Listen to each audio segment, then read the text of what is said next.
ለተረቡ አይሁዳውያን ጌታችን መድኃኒታችን ኢየሱስ ክርስቶስን ለመያዝ የመከሩበት የወሰኑበት ቀን ነው። ምክር ብቻ ሳይሆን ለመጨረሻ ጊዜ ውሳኔ ያሳለፉበት ቀን ነው። አይሁዳውያን ማለት ሥርዓተ ኦሪት ያላቸው በመላእክት ሥርዓት የሰማይን ሥርዓት እንዲጠብቁ የተቀበሉ ናቸው። ነገር ግን አንድ ጻድቅ ንጹሕን ለመስቀልና ለመግደል 30 ብር ለመክፈል የተስማሙ ናቸው። አሁን አንዳንድ ሰው በአንድ ጉዳይ ሲስማማ ወይ ሲመክር ለማሰር ሊሆን ይችላል፣ ለማስወገድ ሊሆን ይችላል፣ ለማባረር ለማፈናቀል ሊሆን ይችላል። አይሁዳውያን ግን የመከሩት ለመግደል ነው። ለመግደል ብቻ ሳይሆን እንዴት እንደሚገደልም ጭምር ነው። በወቅቱ የነበሩት 8 አይነት ቡድኖች ነበሩ፣ ወይም 8 አይነት ግሩፖች ነበሩ። የልመተ እዝእላን ተብሎ የሚጠራው የአበይተ ሕዝብ የታላላቆቹ የሕዝብ ቡድን አለ። የሊቃነ ካህናቱ ቡድን አለ። የረበናት ምሁራን የሚባሉት መምህራን የሚባለው የመጸባሃን የቀራጮች ቡድን፣ የፈሪሳውያን የሰዱቃውያን ጸሐፍቱ አለ። እነዚህ 8ቱ ጠቅላላ ክርስቶስን በመስቀልና በመግደል ጉዳይ ላይ አንድ ሆነዋል እና ለመጀመሪያ ጊዜ በአይሁድ ታሪክ የአንድነት ውሳኔ የተወሰነበት ይሄ ቀን ነው፣ ረቡዕ ቀን ነው። አብዛኞቹ ምስጢራት የተነገሩትና የተገለጡት ሐሙስ ቀን ነው፣ በጸሎተ ሐሙስ ቀን ነው። ለምሳሌ ትሕትና የተገለጠው፣ ጥምቀት የተገለጠው፣ ምስጢረ ቁርባን የተገለጠው ዕለተ ሐሙስ ነው። በብሉይ ኪዳን ይሰዋ የነበረው መስዋዕት ከሰዎች ያነሰ ነው፣ እንስሳት ከሰው ያንሳሉ። ስለዚህ ሰው በብሉይ ኪዳን ይሰዋ የነበረው ለመዳን ከሱ ያነሰውን ነገር ነበር ይሰዋ የነበረው። በሐዲስ ኪዳን ግን ከሱ የሚበልጠውን ነው ሰው የሚሰዋ። ከሱ የሚበልጠውን ማለት ነው በቤተ መቅደስ የሚቀርበው ስጋና ደም ነፍስ የተለየው መለኮት የተዋሃደው ነው። ስለዚህ ከኛ የሚበልጥ ነውና ያ ምስጢር የተሰራበት ቅዳሴ የሚቀደስባት ዕለት ነች ጸሎተ ሐሙስ እና እንዲሁም ስርዓተ ቅዳሴ ሁሉ ለየት ይላል ከሌላው ጊዜ።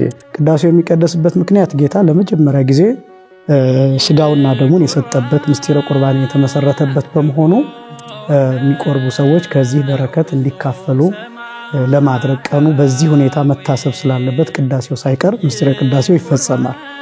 ነገር ግን ደግሞ ሕማማት ማለት ምን ማለት እንደሆነ አስቀድመን ስለገለጥን ሕማማት ውስጥ ስለተገኘች ይቺ ሐሙስ የሕማማትንም ስርዓት እንደገና የሐዲስ ኪዳኑንም ስርዓት የብሉይ ኪዳኑን ስርዓት እነዚህን ስርዓቶች ነው አያይዛ የምትሄደው ይቺ ቀን ማለት ነው።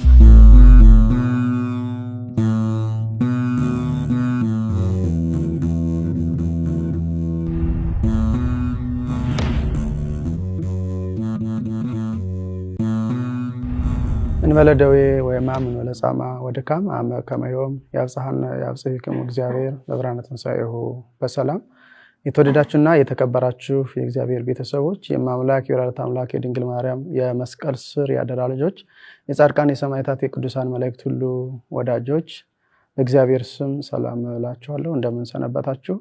አሜን። ቅድመ ዓለም የነበረ ማዕከለ ዘመን ያለ ዓለምን አሳልፎ የሚኖር አምላካችን እግዚአብሔር ስለማይነገር ስጦታው ሁሉ ስሙ ከዘላለም እስከ ዘላለም የተመሰገነ ይሁን።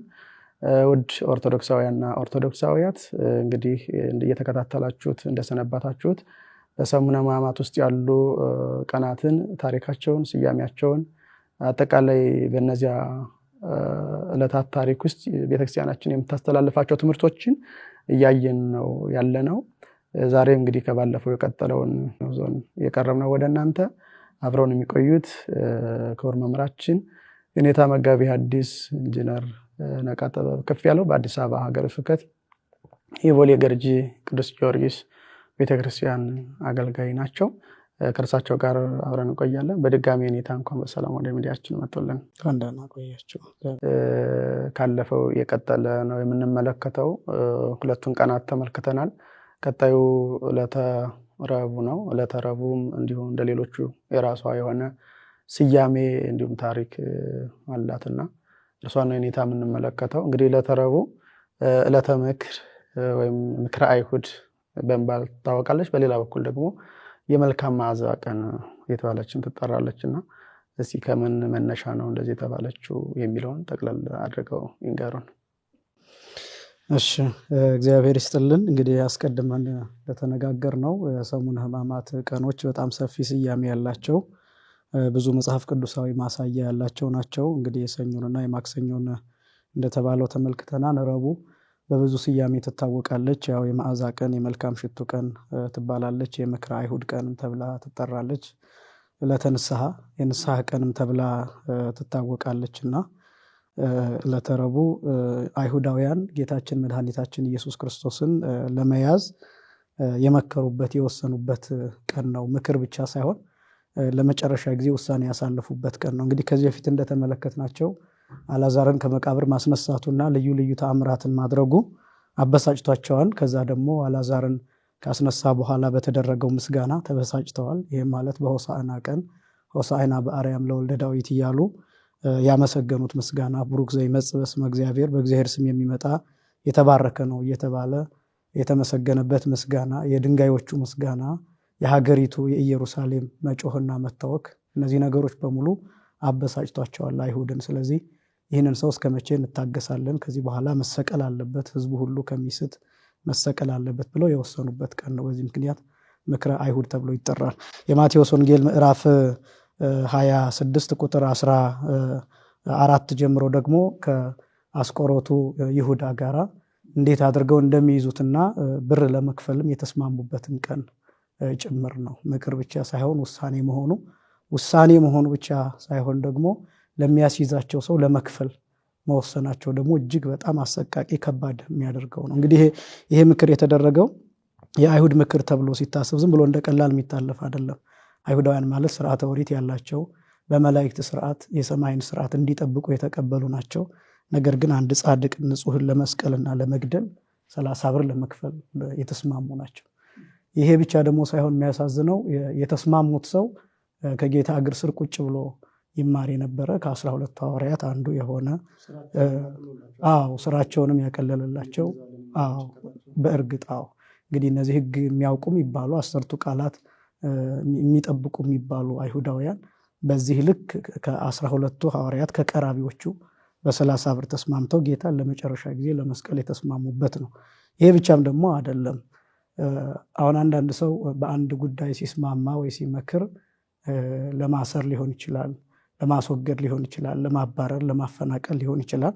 አይሁዳውያን ግን የመከሩት ለመግደል ነው። ለመግደል ብቻ ሳይሆን እንዴት እንደሚገደልም ጭምር ነው። ከሕግ ውጭ ገርፈው ሰቅለው መግደል እና ይሄ ብቻ ሳይሆን ሲሰቀል በቀኝና በግራ የተሰቀሉት ሰዎች ጭምር ክርስቶስ ወንበዴ ነው ተብሎ እንዲሰቀል ያደረጉበት ያ ማለት ነው ክርስቶስን የመጨረሻው ኃጢአተኛ ለማስመሰል ሎቱ ስብሐት ኃጢአተኛ አስመስሎ ለመስቀል የሄዱበት ርቀት እጅግ በጣም ከባድ ነው። 4 ክሶች በዋናነት አንስተውበታል በጌታ ላይ። አንደኛው ክስ ራሱን የእግዚአብሔር ልጅ ነኝ ይላል የሚል ክስ፣ ራሱን ከእግዚአብሔር ጋር ያስተካክላል የሚል ክስ ነው። ሁለተኛው ሰንበትን ይሽራን ወይም በሰንበት ቀን ይፈውሳን ያድናን የሚል ክስ ነው። ሶስተኛው ቤተ መቅደሱን አፍርሱትና በአራተኛው ቀን እሰራዋለሁ የሚል ክስ ነው። አራተኛ ራሱን ንጉስ አድርጎ ይቆጥራን የሚል እነዚህ 4 ክሶች ናቸው። 3ቱ ሃይማኖታዊ የሆኑ ክሶች ናቸው። ለምሳሌ ራሱን እግዚአብሔር ነኝ ይላል የሚለው፣ መቅደሱን አፍርሱትና እሰራዋለሁ የሚለው፣ በሰንበት ቀን የሚለው፣ ሰንበትን ይሽራን የሚለው እነዚህ ሃይማኖታዊ ክሶች ናቸው። እነዚህ አልሆን ቢሉ አልሳካ ቢሉ የመጨረሻው ፖለቲካዊ ክስ ነው። ከንጉሱ ጋር ማገናኘት፣ ከወቅቱ ከነበረው ከሮማዊው ቄሳር ጋር ማገናኘትና እንደራሴ ከሆነው ከጲላጦስ ጋር አገናኝቶ ያሰቡት ሐሳብ ግብ እንዲመታ በዚህ ደረጃ ነው የመከሩት። ማለት ዝም ብሎ ምክረ አይሁድ ሲባል ዝም ብሎ አይደለም። ሌላው ደግሞ ምክረ አይሁድ ሲባል የትንሽ ሰዎች ምክር ብቻ አይደለም። በወቅቱ የነበሩት 8 አይነት ቡድኖች ነበሩ፣ ወይም 8 አይነት ግሩፖች ነበሩ። ቅድም የገለጥነው የዕልመተ እዝዕላን ተብሎ የሚጠራው የአበይተ ሕዝብ የታላላቆቹ የሕዝብ ቡድን አለ፣ የሊቃና ካህናቱ ቡድን አለ፣ የረበናት ምሁራን የሚባሉት መምህራን የሚባለው፣ የመጸባሃን የቀራጮች ቡድን፣ የፈሪሳውያን፣ የሰዱቃውያን፣ የነዚህ ሁሉ ግሩፕ የጸሐፍቱ አለ። እነዚህ 8ቱ ጠቅላላ ክርስቶስን በመስቀልና በመግደል ጉዳይ ላይ አንድ ሆነዋል እና ለመጀመሪያ ጊዜ በአይሁድ ታሪክ የአንድነት ውሳኔ የተወሰነበት ይሄ ቀን ነው፣ ረቡዕ ቀን ነው። በዚህ ምክንያት ምክረ አይሁድ ይባላል እና በአንድ ድምፅ ይሰቀል፣ ይገደል፣ ይወገድ የሚል ውሳኔ የተላለፈበት ነው። ቁርጥ ውሳኔ የተላለፈበትና የትና መቼ እንዴት መያዝ እንዳለበት ጭምር እቅድ የወጣበት ቀን ነው። በዚህ ምክንያት ረቡዕ ቀን ምክረ አይሁድ ይባላል። ከዚህ ተያይዞ ረቡዕ ቀንን እንጾማለን። ያው ጾመ ድህነት ይባላል፣ የመዳን ጾም ይባላል። እኛ ረቡዕን የምንጾምበት ዋና ምክንያት አይሁዳውያን ክርስቶስን ለመስቀል መከሩበት፣ እኛ ግን አጋንንትን ለመበተን የምንመክርበት፣ መንግስተ ሰማያት ለመግባት የምንመክርበት፣ ገነት ለመግባት የምንመክርበት፣ ሌሎችን ለመታደግ ሌሎች እንዲድኑ ሌሎች እንዲመለሱ የምንመክርበት የጾም ቀን ሆኖ በአባቶቻችን ተወስኗል።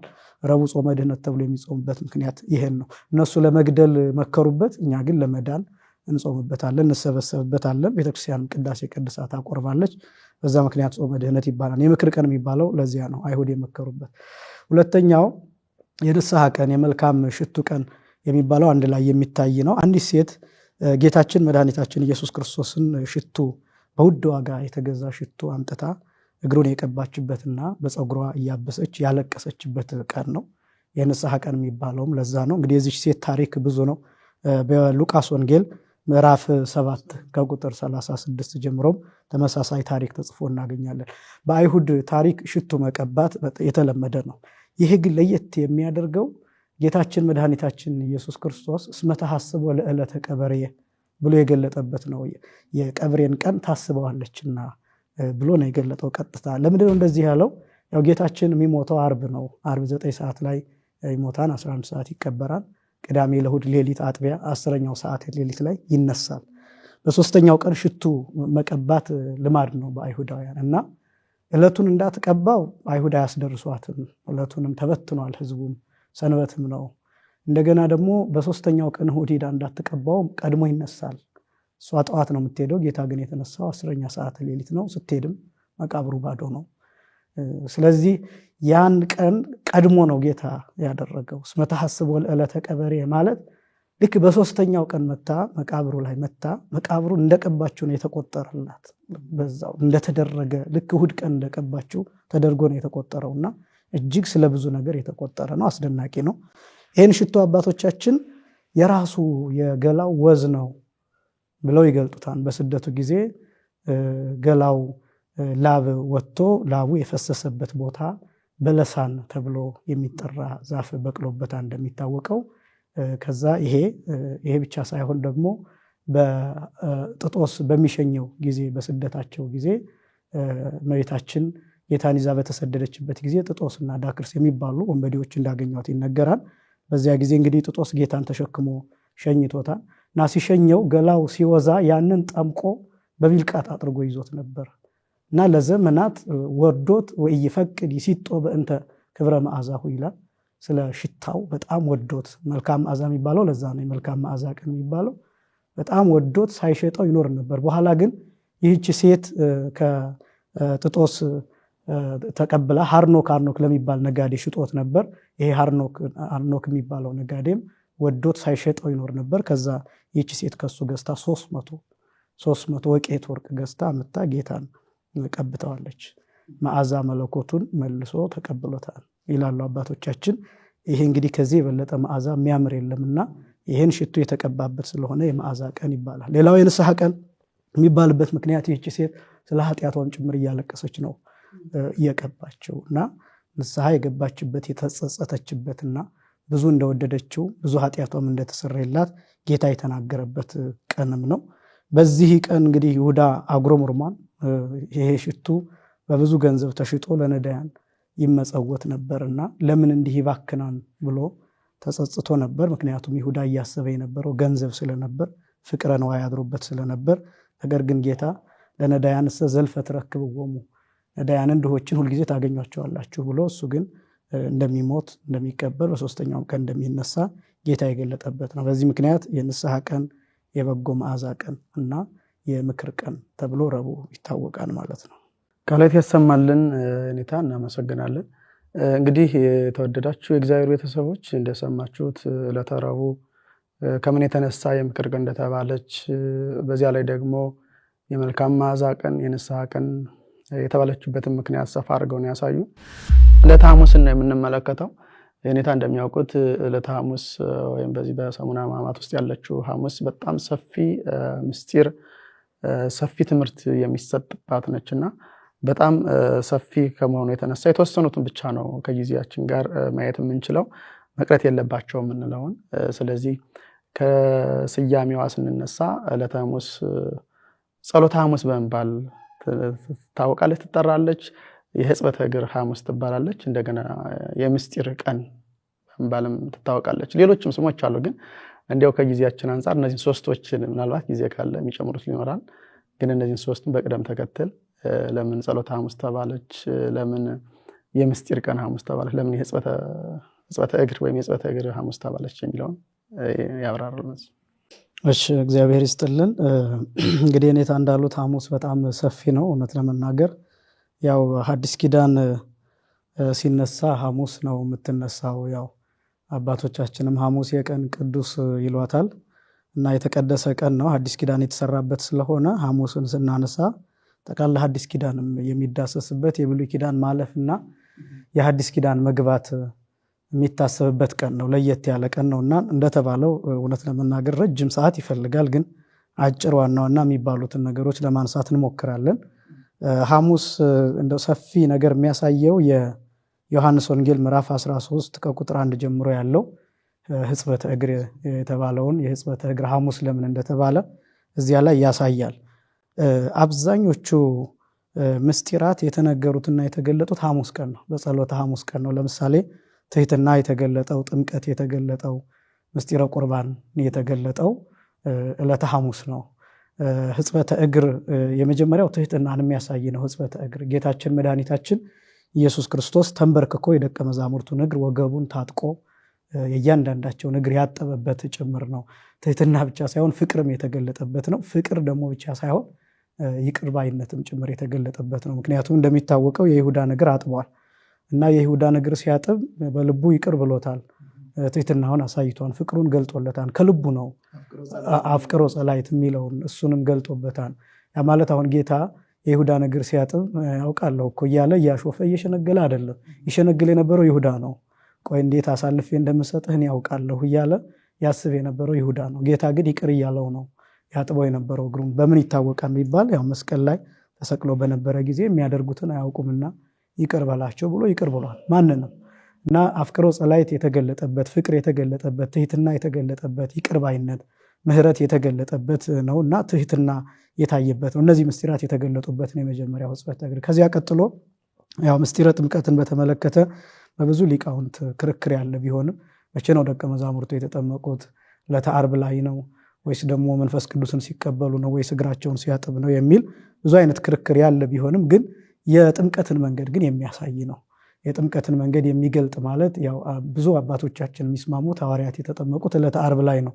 ያው እንደሚታወቀው ደሙ ሲፈስ ስጋው ሲቆረስ ለሁሉም ልጅነት ተሰጥቷል፣ ከጎኑ ውሃ ፈልቋል እና በዚያ ጊዜ ምስጢረ ጥምቀት ለሁሉም ተፈጽሟል። ሐዋርያትም የተጠመቁት ያን ጊዜ ነው። ግን ምስጢረ ጥምቀትን ግን አስቀድሞ አሳይቷቸዋል። መንገዱን አሳይቷል። በምን ይታወቃል ቢሉ ለቅዱስ ጴጥሮስ የነገረው ቃል አለ። ጌታ አንተማ እግሬን አታጥበኝም ሲለው እኔ ካላጠብኩህ ከኔ ጋር እድል ፈንታ የለህም ብሎታል። ይሄ እድል ፈንታ የሚለው የሚያሳየው በምስጢረ ጥምቀት የሚገኝን ጸጋ ልጅነትን፣ ይህን ምስጢር የሚያሳይ ስለሆነ በሕጽበተ እግር በኩል ምስጢረ ጥምቀት ተገልጧል፣ ትሕትና ታይቷል። ይህንን ደግሞ ጌታ እንዲህ ብሎ ገልጦታል። እዚሁ የዮሐንስ ወንጌል ምዕራፍ 13 ከቁጥር 13 ጀምሮ እኔ መምህራችሁ ስሆን ጌታችሁ ስሆን እግራችሁን አጥቤያለሁና እኔ መምህራችሁ ስሆን ይህን ካደረግኩኝ እናንተም የወንድሞቻችሁን እግር ታጥቡ ዘንድ ይገባችኋል ብሎ ምስጢረ ትሕትናን በአርአያነት በአብነትነት ገልጧል። በዚህ ምክንያት የሕጽበተ እግር ሐሙስ ትሕትና የተገለጠበት፣ አስቀድመን የገለጥናቸው ክርስቲያናውያን ምግባራት የታዩበት ነው። ከዚያ ቀጥሎ ደግሞ በዕለተ ሐሙስ ምስጢረ ቁርባን ተገልጦበታል። እንግዲህ ምስጢረ ቁርባን ሲገለጥ የብሉይ ኪዳኑን ስርዓት አሳልፎ ነው የሐዲስ ኪዳኑን ስርዓት። ምስጢረ ቁርባን የሐዲስ ኪዳን ስርዓት ነው። ይህም ማለት የማቴዎስ ወንጌል በደንብ ግልጽ የሚያደርገው ምዕራፍ 26 ከቁጥር 26 ጀምሮ ይበሉት የነበረውን ህብስት አንስቶ ይሄ ስጋዬ ነው ብሎ፣ እንዲሁም ደግሞ ይጠጡት የነበረውን የወይን ጽዋ አንስቶ ይህ ደሜ ነው ብሎ ስጋውንና ደሙን ሰጥቷቸዋል። በገአ ፋሲካውን ከበሉ በኋላ ይላሉ አባቶቻችን፣ በገአ ፋሲካው የኦሪቱ መስዋዕት ነው። ያን የኦሪት መስዋዕት አሳልፎ የሐዲስ ኪዳኑን መስዋዕት ተክቶበታል። ይቺ ሐሙስ እንግዲህ የሐዲስ ኪዳን ሐሙስ ተብላ የምትጠራበት ምክንያት ይሄ ነው። 5500 ዘመን የነበረውን ስርዓት ያሳለፈበት፣ የእንስሳ መስዋዕት ያለፈበት፣ የበግ ደም ያለፈበት፣ የጊደር ደም ያለፈበት፣ በደብተራ ኦሪት ይደረጉ የነበሩ መስዋዕቶች እነሱ አልፈው በቤተ መቅደስ አንድ መስዋዕት ብቻ ለዘላለም እየተሰዋ እንዲኖር የቀረበት ነው። እርሱም ደግሞ የራሱ የጌታችን ስጋና ደም ነው። በብሉይ ኪዳን ይሰዋ የነበረው መስዋዕት ከሰዎች ያነሰ ነው። እንስሳት ከሰው ያንሳሉ። ስለዚህ ሰው በብሉይ ኪዳን ይሰዋ የነበረው ለመዳን ከሱ ያነሰውን ነገር ነበር ይሰዋ የነበረው። በሐዲስ ኪዳን ግን ከሱ የሚበልጠውን ነው ሰው የሚሰዋው። ከሱ የሚበልጠውን ማለት ነው በቤተ መቅደስ የሚቀርበው ስጋና ደም ነፍስ የተለየው መለኮት የተዋሃደው ነው። ስለዚህ ከኛ የሚበልጥ ነውና ያ ምስጢር የተሰራበት ነው። አባቶቻችን እንደሚሉት በጋ ፋሲካውን ከበሉ በኋላ በተአምራት ከወዳቸው ውስጥ ያለውን አጥፍቶታል ነው የሚሉት። ምክንያቱም ስጋና ደም ስንቀበል ጾመን 18 ሰዓታትን ጾመን ስለሆነ በጋ ፋሲካውን በተአምራት ከሆዳቸው አጥፍቶ ህብስቱንና ወይኑን ወደ ስጋነት ወደ ደምነት ለውጦ እንደለወጠውም ለማጠየቅ ይህ ስጋዬ ነው ይህ ደሜ ነው ብሎ ሰጥቷቸዋል። ትኩስ ስጋ ትኩስ ደምም ሆኖ አይተውታል። ፈርተውም ስለነበር ጢሞ አጣሞም ይላሉ አባቶቻችን፣ ቀምሶ አቅምሷቸዋል እንደ ባለ መድኃኒተኛ ብለው አባቶቻችን አስቀምጠዋል።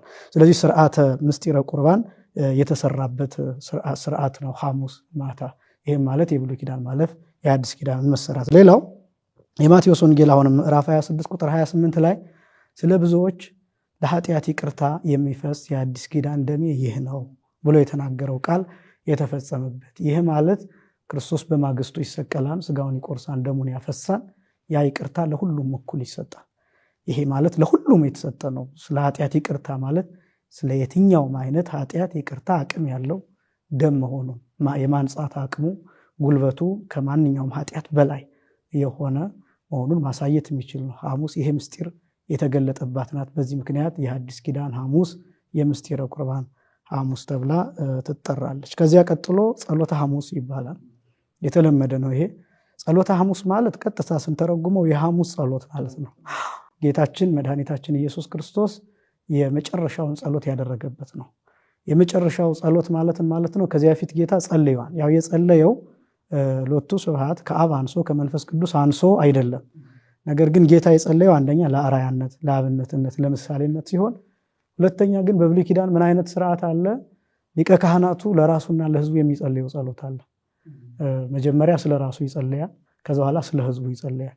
ደም ይዞ ይገባን በዓመት አንድ ጊዜ ወደ ቅድስተ ቅዱሳኑ ይገባን። ይሄ ቅድስተ ቅዱሳን የሚባለው ስፍራ በዓመት አንድ ጊዜ ብቻ የሚገባበት ነው እና በዓመት አንድ ጊዜ ሲገባ ደም የበግ ደም ይዞ ይገባል።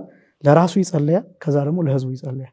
ለራሱ የሚጸልየው ለምንድን ነው? ደካማ ስለሆነ ነው። ራሱ ሊቀ ካህናቱ ሰው ነው፣ ድኩም ስጋ ነው የለበሰው። እሱ ብቻ ሳይሆን መርገመ ስጋ መርገመ ነፍስም አለበት። የስጋ የነፍስ መርገም አለበት ካህኑ ራሱ ሊቀ ካህናቱ የብሉይ ኪዳኑ። ከመቤታችንና ከጌታ በስተቀር ጥንተ አብሶ የሌለበት ሰው የለም። በዚህ ምክንያት ራሱ ደካማ ስለሆነ ለደካማነቱ መስዋዕት ያቀርባል፣ ጸሎት ያቀርባል። ጌታ ሐሙስ ማታ የጸለየበት ምክንያት በብሉይ ኪዳኑ ስርዓት ድካም የለበትም ጌታችን፣ ደካማ ስጋን ግን ተዋህዷል። ያው ቅዱስ ጳውሎስም እንደሚገልጠው ዕብራውያን ምዕራፍ 4 ላይ ምኩር በኩሉ ይለዋል ጌታ፣ በሁሉ የተፈተነ ይላል። ከዛ ለድካማችን ሊራራልን የማይችል ሊቀ ካህናት አይደለም ያለው ይላል። አልፎበታል፣ በድካማችን አልፏል። ነገር ግን አልደከመም፣ አልተሸነፈም፣ ድል አድርጓን። ግን ያውቀዋል፣ ሞታችንን ያውቀዋል፣ ህመማችንን መከራችንን ያውቀዋል። በዚህ አልፏል።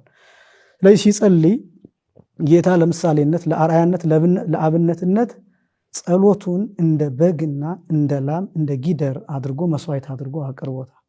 ይህንን ዕብራውያን ምዕራፍ 5 ቁጥር 7 ላይ ወይ ምዕራፍ 7 ቁጥር 5 ላይ በስጋው ወራት ከሞት ሊያድነው ወደሚችል በብርቱ ጩኸትና ልመና ከእንባ ጋራ ጸሎትን አቀረበ ይላልና ይህን የኛ ሊቃውን ሲተረጉሙ እንባውን እንደ በግ አድርጎ ጸሎቱን ጩኸቱን እንደ ጊደር እንደ ላም አድርጎ ሰውቶታል ነው የሚሉት። ልክ የብሉይ ኪዳኑ ሊቀ ካህናት ደም ይዞ እንደሚገባ ጌታ ደግሞ በጸሎቱ እንባውን ደም አድርጎ ይዞት ገብቷል፣ መስዋዕት አድርጎ ይዞት ገብቷል። ሐሙስ ማታ የጸለየው ለየት የሚያደርገው አሁን የዮሐንስ ወንጌል ምዕራፍ 17 ከቁጥር 1 ጀምሮ ሙሉ የጌታ ጸሎት ነው የሚባለው። አስተብቆት ብሎ ይጠራዋል ግዕዙ። እንዲያው ይሄ የብሉይ ኪዳኑ ሊቀ ካህናት ስለ ራሱ ይጸልየው በነበረው ጸሎት ፋንታ ጌታ ይጸልየው ጸሎት ነው። በዚያ አምሳል፣ በዚያ አርአያነት፣ በዚያ አብነትነት የጸለየው ጸሎት ነው እና በዚህ ምክንያት ነው ጸሎተ ሐሙስ ተብሎ የሚጠራው። ለየት የሚያደርገው ይሄ ጸሎት የተጸለየው በደብረ ዘይት ነው፣ በጌቴሴማኒ ነው የተጸለየው። ይሄ ጌቴሴማኒ ደብረ ዘይት እየተባሉ የሚጠሩት ከገነት ደጆች አንዱ ተብሎ የሚጠራ ነው። ቀሌምንጦስ ሲናገር ገነት 3 ደጆች አሏት፣ 3 በሮች አሏት ይላል። አንዱ የደብረ ዘይትና የጌቴሴማኒ አካባቢ ነው አንዱ ደጅ እና ጌታ 3 ዓመት ከ3 ወር በዚያ ጸልየዋል።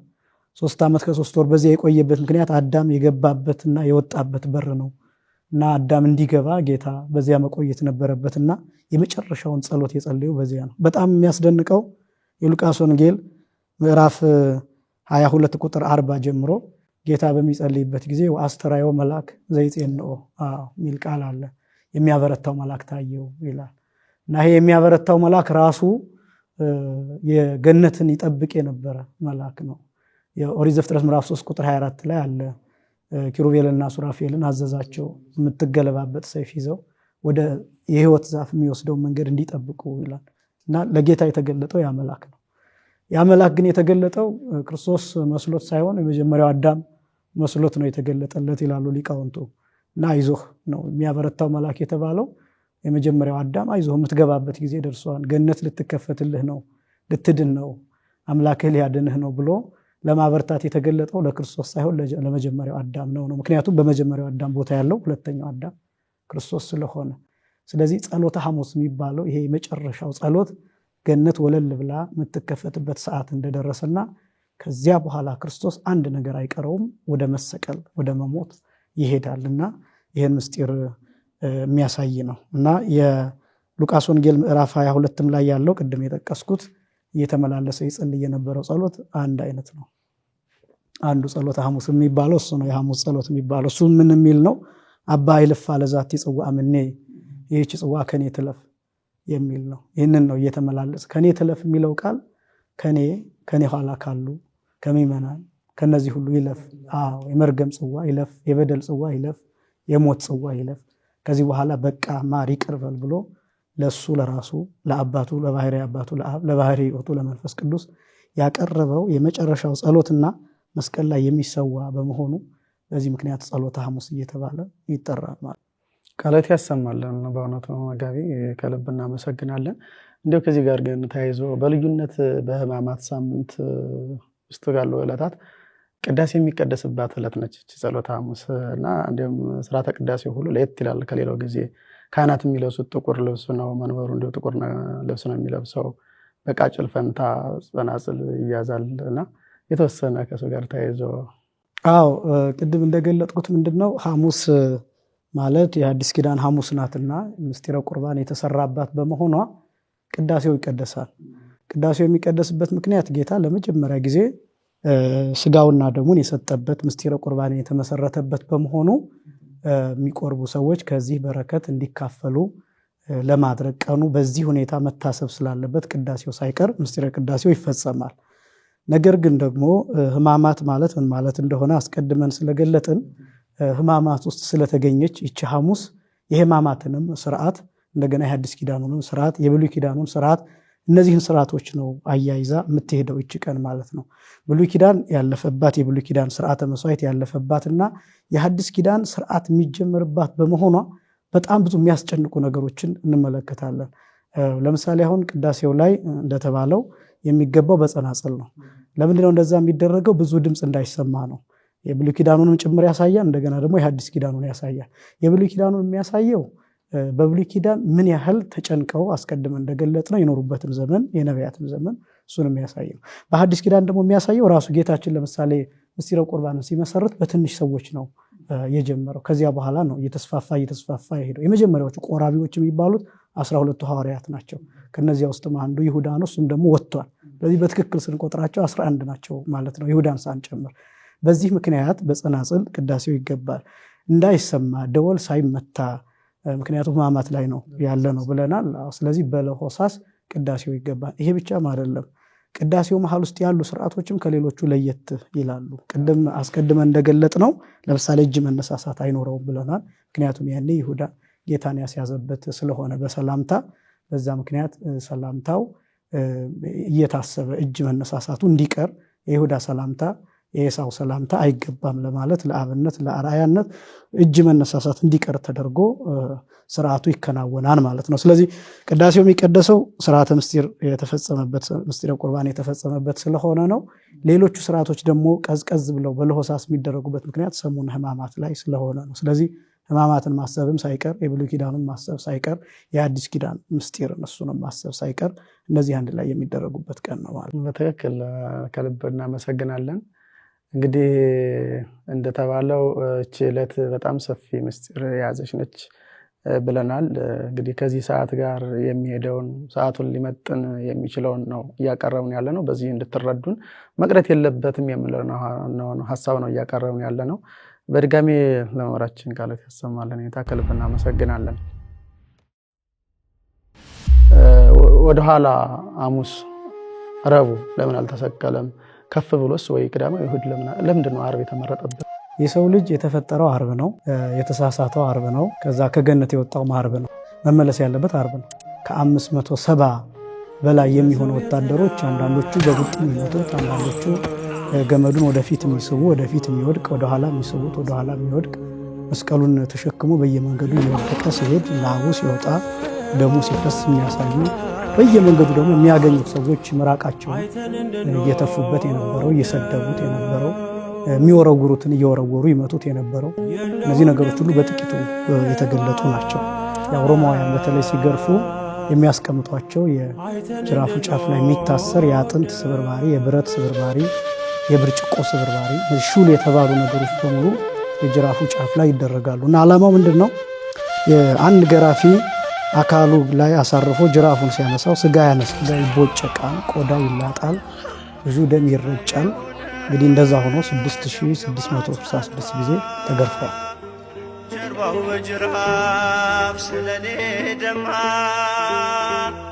የኔን መገረፍ እርሱ ተገርፎ ጭንቅላቱ ላይ የተደፋው የእሾህ አክሊል ወደ 70 የሚደርስ የብረት እሾህ አለው እና አንዱ የብቻው መሃል ላይ ያለው ረጅም ነው ይላል። በጣም ረጅም ከመሆኑ የተነሳ ከጭንቅላቱ ጀምሮ ወደ ታች በኃይል ሲመታ እስከ ልቡ ድረስ የሚደርስ ላዩ ላይ የተደረገበት የእሾህ አክሊል አለ። ችንካሩ የሚያርፍበት ቦታ ነርቭና የደም ስሩ የሚገናኙበት እጅግ በጣም የሚያምና ከፍተኛ የሆነ የደም ፍሰት የሚከሰትበት ቦታ ነው። በቀላሉ የሚገል አይነት አይደለም ስቃይ፣ የሚያሰቃይ ግን ደግሞ የሚያቆይ ቶሎ ነፍስ እንዲወጣ የማያደርግ እንደዛ አይነት ስቃይ ተሰቃይቷል።